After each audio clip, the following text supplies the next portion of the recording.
आज गेले देवळान. येतना इतले सामान घेऊन येयले. तांदळाचें पीठ आनी गोड पातोळ्यो करपाक पानां सुकलीं म्हाजी. एकादशीच्या आदल्या दीस नागपंचमीच्या आदल्या दिसा हाडलेली.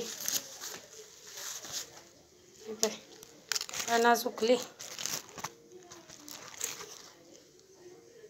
पानां म्हाजी सुकलीं हळदीचे खोले. म्हाका हाडचेच पडले आज. हळदीचे खोले सुकले. फाल्यां करूंक जाय. वॉशरुमान घालपाक हाडली फस्का गोड, तांदळाचें पीठ, पानां, गांवठी तूप, पतंजलीचे बिस्कीटचो पुडो अर्दो पुडो घातलो त्या कुत्र्या माजरांक येतना. हे विम बार आयदनाची मेणवाती लायट नासता तेन्ना आनी हे धूप हाडले. वयतनाच घेवन